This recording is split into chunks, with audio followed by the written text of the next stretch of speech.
Alright, this is the last video of the Nutrition Crash Course series. This one's pretty important. It's about nutrient timing hacks. Basically, we're going to discuss how you can manipulate insulin, leptin, growth hormone, which you already kind of covered, but just give you some good fat burning mode hacks and bring it all together, as well as discuss how to track your food on MyFitnessPal, get that custom meal plan, and what your general nutrient guidelines are and how to make sense of all that stuff. So let's get started. So first of all, nutrition guidelines. These are the ones I upload in Trainrise. Basically, how I find this is a TDEE calculator. So what is your TDEE? Let's see. Your total daily energy expenditure. That's what it stands for. And that is your BMR, your basal metabolic rate. So that's the minimum amount of calories you need just to exist without, even taking count any activity level. So these are my numbers I plugged in. I weigh this much at this height. Okay. This is my BMR, okay? 1750 calories, you can say, per day. By the way, this is my BMI. I kind of want to show you guys, according to this, your BMI is just your body mass index, just not taking into account your muscle mass at all. So if you lift weights, a lot, and you're going to see some good results with the program as far as muscle mass goes, you can really disregard BMI. But most of you are going to get a great composition, as in you're going to get mostly weight loss, but gain some lean muscle mass, and the fat loss would be more profound anyway.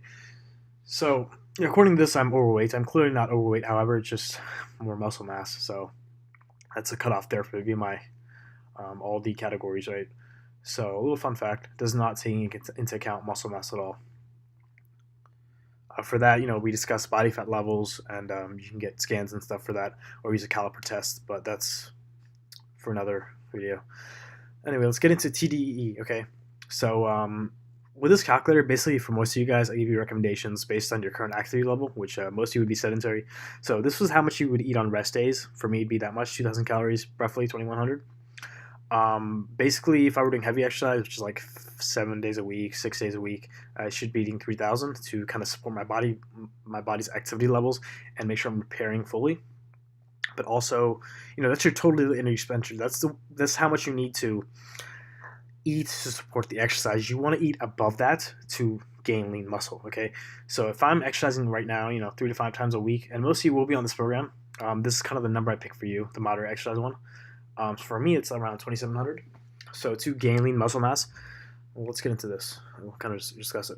So to gain fat, or to lose fat, okay? So if I were doing this exercise 3 to 5 times a week and I want to lose fat, basically, I'm going to eat 300 to 500 below this number right here, which is going to be around 2,400, even less. A lowest would be 2,200, right? And that's going to get me a good, healthy rate of fat loss, which is 1 to 2 pounds per week, roughly. Depending on where you're starting from, can maybe lose a bit more. If you're severely overweight, you're from this category right here, the obese category. But more than that really is not feasible. And if you do see more than that, it's likely water weight when you're starting out. And glycogen as well. If you start fasting, you'll lose a lot of glycogen, which is a good thing. Just know it's not fat, because glycogen, all your glycogen stores and water stores can weigh around 10 pounds, a bit more if you're a bigger person, a tall guy. Versus if you're already lean, you're trying to gain lean muscle steadily, you want to eat 200 to 500 above this level. So that's taking into account for activity level, eat above. So I currently eat around 2,800, 2,900 because I'm focused on gaining lean muscle. So I don't eat excessively above. I don't eat 500 above because you're going to gain more fat doing that. But, you would gain more muscle too, probably. But it's striking that balance, so you're not really getting that spillover effect that we discussed earlier with the insulin, or with the glycogen stores turning into fat tissue, getting stored in fat tissue, the glucose. And yeah, how do I find your percentages, guys? Okay, so what we do is basically, I get this is your total calories, right? I give you TDE, and I pick a number based on this ranges, based on your goals. So maybe yours is 2,000, and I'll pick a percentage of carbs. I'll usually, if you're trying to lose fat, mostly, that's most of your goal, and you're pretty overweight, you have lots to lose. Maybe your goal is 20, 30 pounds throughout the program for 12 weeks. I'll put your carbs between 15 and 20%. It's pretty feasible to put you in ketosis. and help you burn mostly fat as fuel, your body fat as fuel. So that means your carbs would be 15-20%. So eating 2,000 calories, what's 0.15? Okay, keep in mind each gram of carbs has 4 calories, right? So 0.15 of 2,000 is 300. So divide by that 4, that by 4, you get 75 grams of carbs. Okay, so that's how I get those numbers for you guys in the nutrition guidelines on Trainer Eyes. For protein, I'm going to probably put you around 40 or 35%, depending on your, how much I think would be feasible for you to eat. If 40 puts you at too much protein, you really don't need that much. I might drop it to 35 and then just replace that with fat. Versus if you're already lean, what I would do is keep the fat low instead of the carbs, so like 15 to 20%. 20% is healthier, or 25 even, and raise the carbs to like 45. And that's kind of what I eat actually, because I'm not really concerned with fat loss. I'm just kind of, keeping fat to a minimum and using the carbs to help me for my goals to gain muscle. Okay. So really, you can see how you can manipulate carbs and fats there, and keep the protein roughly the same. We can increase it based on your needs if you're a heavy competitive athlete or something, versus not so much. Okay, so this is a cool thing how I calculate all those numbers. Protein and carbs have 4 calories per gram of each, versus fat is much more energy dense. It has 9 calories per gram. Okay, so now you know how I get those numbers. Okay, moving on. Yeah, so you add them up. Add all the percentages, 0.15 times 2,000, 0.35 times 2,000. Add all that up, you get the total calories, which is your range you should be eating. So it's either above or below your total daily energy expenditure. Okay, so how do we track this on MyFitnessPal? Let's see. So, first of all, we're going to be getting, let me show you this one first. Okay, so this tab is pretty important. Keep in mind these are my numbers, so don't don't follow these goals at all. Just I'm going to show you how it kind of will look. So when you open MyFitnessPal, go to Diary and scroll down to Nutrition.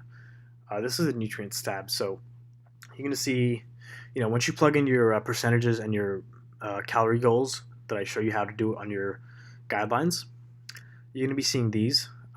It's going to tell you in this view how close you are to that goal every single day and how much you have left macronutrient wise. So these are general guidelines too.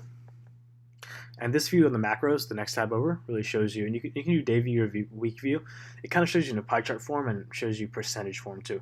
So you can see I kind of went over on carbs today, or this day that I did. Fat was pretty on point, and protein, that's a good amount of protein. I could have gotten more, I guess, according to the macros, but that's a perfectly acceptable range, to be in. So not terribly off my goal, and that's the goal really here. Consistency in being close to the goal I set for you.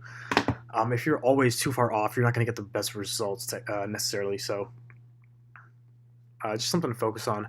And more than anything, this will make you more conscious of the food that you're putting into your body when you're tracking it, so you know exactly how much you're eating. You know what 2,000 calories is. You know what 2,500 feels like. Okay, so that's kind of the point of tracking. And I can also see this view on Trainer Eyes when you sync it. I can see how much you've been eating of each macronutrient and the percentage and everything. So that's kind of you tracking MyFitnessPal. You can also do this online if you don't want to use the app, but the app makes it easy. You can scan food and stuff, barcodes. Okay. So let me show you before we go to, this one right here. Let me show you this. Yeah, so when you create your customized meal plan, okay, when you go here, you get a custom meal plan. It's under client login. So if you get client login, if you need help finding this, I'm going to put it in the sidebar. You would go to customize daily meal plan access. Okay, so that's going to bring you there. So fill this questionnaire out. It's going to tailor to your macronutrient guidelines and your percentage that I make for you. Tell me any styles you prefer eating, which food you like, don't like, allergies, how complex you want your meals to be, because the system can pretty much generate an awesome meal plan for you in any of the comments. And just submit that, and I'll email it to you for a span of 2 weeks. And as we update your guidelines, I'll resend that every 2 weeks, okay? This is what a sample looks like. It's based on my numbers, but just so you know what it kind of looks like. And really, how closely does it follow on macronutrients? So it's going to be kind of neat. Okay, so I put it for my 2800.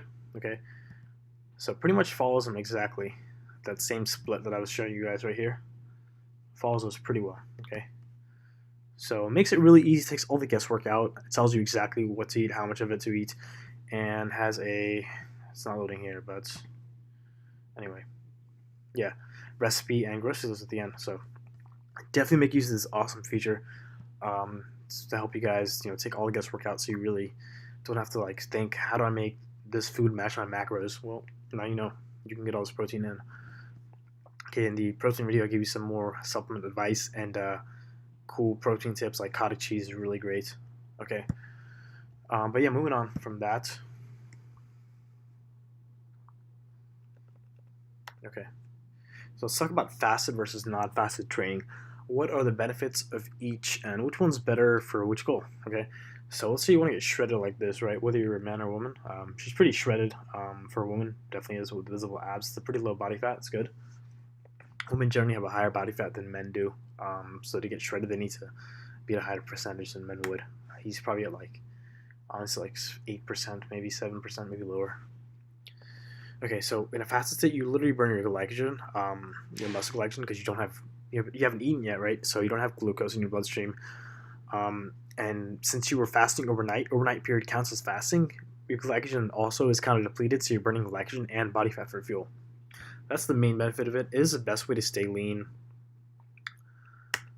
So typically for this to work, you have to work out in the morning before you get any calories in for the day. You can drink coffee, drink it black. You can add stevia. Don't add sugar. It's gonna break your fast. Don't add honey. It's gonna break your fast. No cream. It's gonna break your fast, right? Yeah, it's gonna take time to adjust to this, because what I mean by that is most of us when we're eating so many carbs and having a poor diet, we're kind of carb adapted, so we're really used to using carbs for energy, like glycogen, like glucose, and you're gonna be kind of feel low energy for like a couple days, but you're gonna feel great after a while. So it just takes time to get keto adapted. By that I mean using ketones for fuel or your body fat. But really, you're going to notice more focus, more energy, and more drive in the gym and for your workouts. More drive is really because you're kind of, think of it as you're kind of hunting before you get to eat. So you kind of get to transmute the energy for your workout. And personally, this is why I like fasting throughout the day, even if I'm not working out of the day, just so I can get more work done, be more productive, more focused in general. Because eating kind of slows you down, right? And the way you can kind of prime this, teach your body fat fuel, is take a spoonful of extra virgin cold pressed coconut oil that I discussed earlier. It has medium chain triglycerides. This is type of fat triglycerides are shorter chain than the long ones, and they kind of act as almost like carbs, as in you can use them instantly for energy, but they're fats, so they kind of prime your body to use fat for fuel. So after those are depleted, you're going to be burning body fat for fuel. Kind of, that's really cool. Yeah, best for staying lean and getting leaner. And it boosts growth hormone after training. You get a substantial boost in growth hormone, and growth hormone is going to mobilize your fatty acid to get used for fuel. Okay, your body's fat, and you can stay fasted after to keep burning fat too. Drink lots of water for this. You have to drink lots of water. You literally need water in the equation to burn fat. Okay, so intermittent fasting is a type of fasting protocol you can use, where you kind of include the overnight fast, where you're sleeping into your fasting window. And you keep your eating window small, around 6 to 8 hours. So maybe it could be around 2 p.m. to 8 p.m. And after that, you don't eat. So it can really help you. It's a cool way to fast. It's pretty feasible too. You get a 6-8 hour eating window. If you're eating 2 a day, it's 6 hours. You can notice a lot of great weight loss. But I also have a video about this I can link here that I made explaining in detail the whole fasting window stuff and eating window. Okay, but that's the general premise behind it. Non-fasted training, it does have its uses. Not so much for weight loss, but in non-fasted training, you're using either glycogen for fuel or glucose for fuel, right? Glycogen if you ate earlier in the day, glucose if you just literally just ate, or you just had some carbs beforehand, like a banana or something, or I don't know, some candy or rice. Just had a pre-workout meal, okay? So you're not really burning body fat for fuel at all. It's better really for endurance and hypertrophy styles training. You're trying to do bodybuilder type training, and you're already kind of lean. You can get more out of it. And yeah, because you can do more volume, you're going to have more endurance, and the carbs are going to help you do that. Because being a competitive athlete, if you're at that level, different level, you kind of do need the carbs. So they have their uses, okay? So snacking and portion sizes. Let's talk about this. If you don't have a food scale, this graphic kind of shows you how to guesstimate. 4 ounces is around the size of a handful or palmful. Okay, a standard chicken breast is around 6 to 8 ounces, so it kind of gives you a guide here compared to the old iPhone. But really get a food scale, pretty cheap on Amazon or something. And you can weigh all your food, tear the scale, put it in a dish, your food, just so you know how much you record on MyFitnessPal.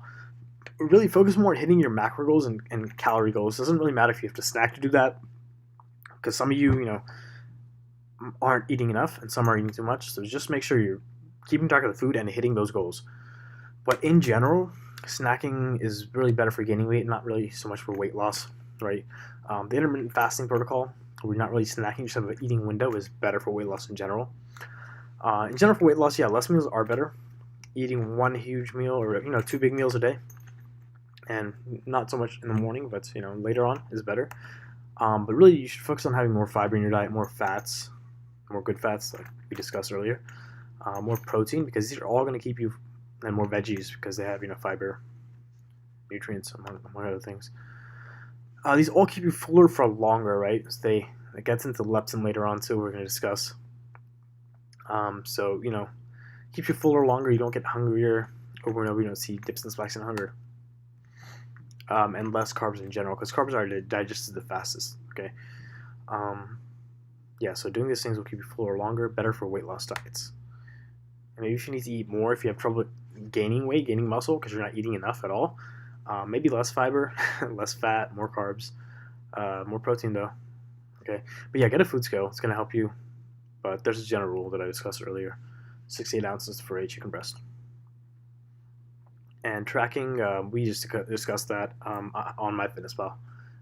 That was a previous slide, okay? So, fat burning mode hack 1. So what is EPOC, what is an HIIT? Okay, let's talk about this graphic really quick. So this is your metabolic rate. HIIT is high intensity exercise, right? High intensity interval training. So basically, either high intensity cardio or weightlifting, they can both really qualify. And what you get is an afterburn effect past the exercise part when you're done exercising that you don't get in a traditional cardio workout as much, where you keep burning calories, your metabolism elevated even after the workout because you had such an intense workout.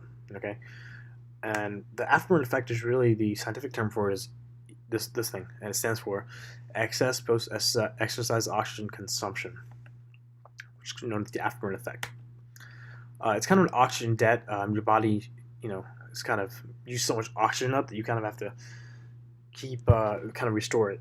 So think of it kind of like that. It's a return body to baseline, and you notice increased metabolism post exercise. You're gonna keep burning calories, keep mobilizing the fats, especially if you stay fasted after the workouts, because your growth hormone is boosted. It can mobilize the fat better.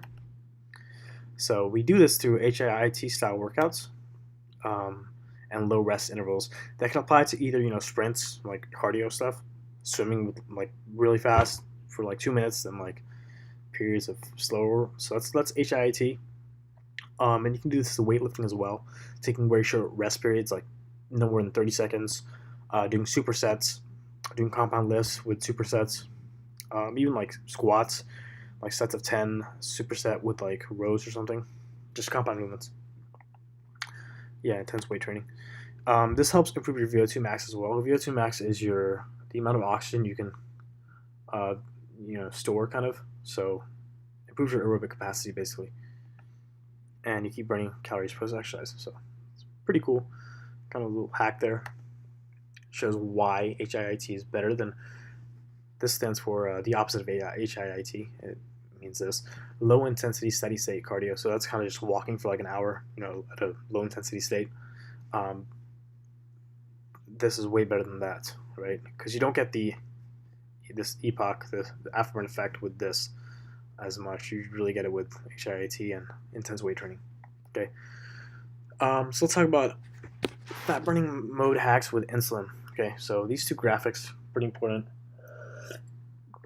This is from a transformation packet. So standard American diet, lifestyle.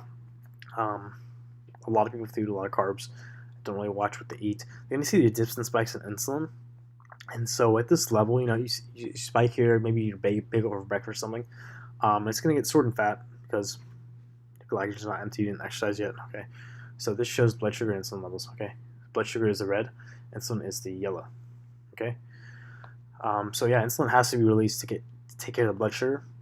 And you see a dip, so you get hungry again, and you eat again a bunch of carbs. It's kind of a vicious cycle, right? And you see a dip again, 3 p.m. slump, right? You get hungry again, so you eat again. So when your insulin's elevated like that, it's an anabolic hormone, right? It's a storage hormone. It's going to promote fat storage because especially if you didn't exercise, or it can promote storage in the muscle glycogen, but your glycogen is not empty. But when it's below this level, it promotes fat burning. Okay, so this kind of shows you again why, like we discussed earlier, insulin can be your best friend or your worst enemy. Really, it can sabotage your efforts or help them.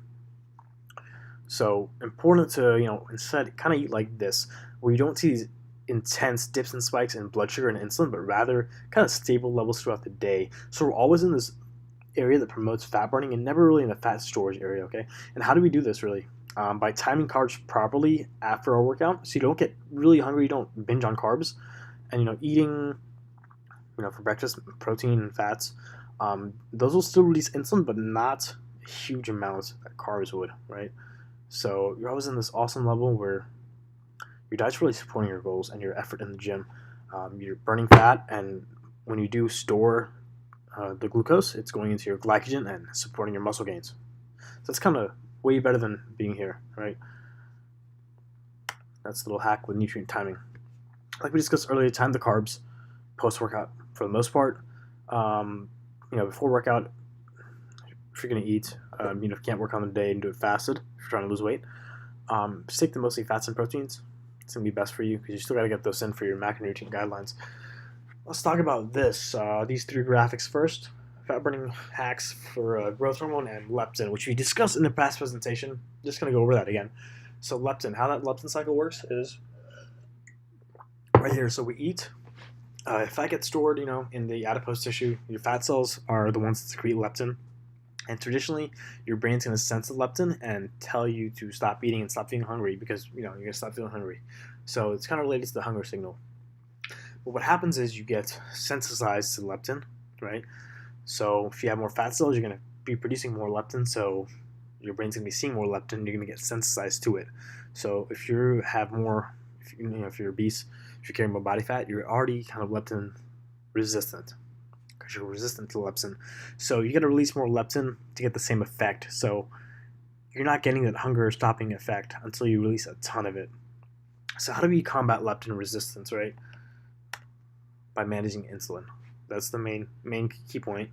Managing your carbs. Manage stress better. Cortisol is correlated, like I said with earlier, with insulin resistance as well. So manage your stress better. Otherwise, cortisol, stress is going to sabotage your efforts too. Include protein and fiber to slow digestion so you can give your brain a chance to catch up and get that signal. Yeah, like we discussed in the past presentation, it takes each of this much fuel because it does take 20 to 20 minutes for that signal to get there. So let's talk about these 2 graphics. How do you optimize growth hormone release? Because growth hormone is really going to be the one that's mobilizing the adipocyte degradation. So it's really mobilizing the fatty acids in your body to be used as fuel. Okay, it's going to boost growth hormone, and we do that by not, fasting helps, but also not consuming carbs before bedtime, like within 2 hours, because that's when you release insulin. When you release insulin, growth hormone and insulin cannot coexist. Okay, so you get IGF-1. It's a downstream hormone from growth hormone to kind of promote muscle repair. All those downstream effects of growth hormone. But, so you don't want to raise your blood glucose close to bedtime. Otherwise, you don't get the growth hormone benefits.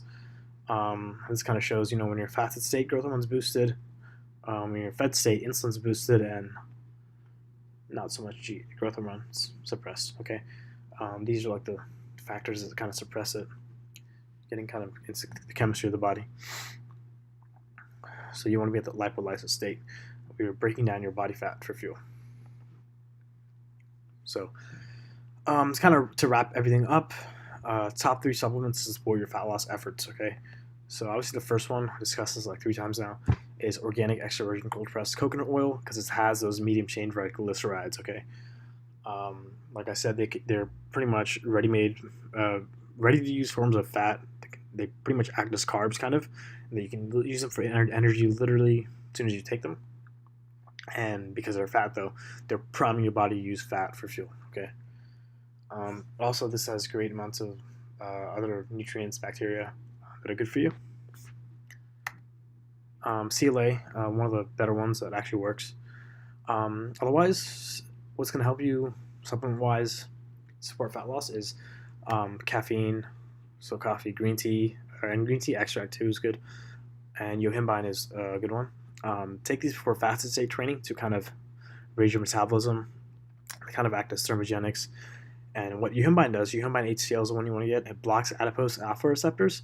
These stop fat being from mobilized, so it blocks those, and that way it can help mobilize the fat. Okay, especially the stubborn areas fat, like for men, love handles; for women, you know, their stomach, their hips, where they tend to store more fat. So the stubborn areas. But really, for this to work, you got to get your diet in order first. If your diet's not in order, this is not really going to help you at all. So you're really just wasting your money. And you got to avoid excessive calorie restrictive dieting because what it does is lowers your metabolism because your body's not getting the nutrients, the calories in. Even though you're exercising, let's say, you're just not eating enough. You're going to lower your metabolism, and you're just going to store stuff as fat. It's kind of a habit, handy. You want to avoid harsh diet pills like hydroxycut and other thermogenics like that because really they're just like harsh stimulants and they don't really feel that great. And once again, if your diet's not in order, then it's not going to do anything. Okay. But yeah, that's it for this presentation. Hope you guys learned about these supplements, fat burning mode hacks, how to time the nutrients correctly, which a lot of it again we go over in presentation 4. How to optimize the hormones, and the nutrition ones to the carbs, fats, proteins. But this kind of ties it all together, balancing insulin and leptin, growth hormone, to support your goals, to keep you in a fat burning mode, and always in that fat burning mode, so you're not in a fat storage mode, which we don't want to be at, because you'd rather have the carbs go in the glycogen and support your muscle gain and your fat burning, right? And also, I hope you learned the immense benefits of higher intensity exercise and the excess post-exercise oxygen consumption epoch. Yeah. So, cool.